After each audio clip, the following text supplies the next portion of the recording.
Area 182, ibig sabihin po ng gross, kasama dyan sa 182 yung balcony, ito pong carport, yung lahat.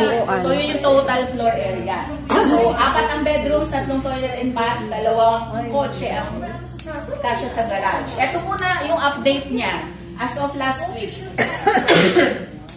Ito po yung harap. Imagine niyo na, ito yung harap, ito siya pag natapos. Ayan. Ito po yung gilid. Ayan. Ito po yung ground floor. Ito yung hagdan, papunta siya sa second floor. Ito yung main door. Ito yung isa sa mga toilet and bath. Ito yung isa sa mga kwarto. Ito po yung sa may hagdan na area.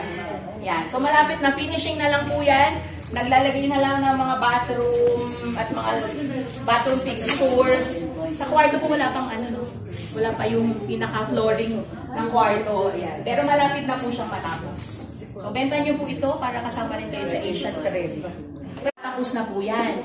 Pangalawa, nagdagdag kasi tayo ng fence. Dati po kasi yung presyo natin na 13 million, wala pa po siyang fence. Ngayon po, nagdagdag tayo para ma-secured naman yung 13.3. May iba pa pong mga add-ons yan, kaya ganyan yung presyo.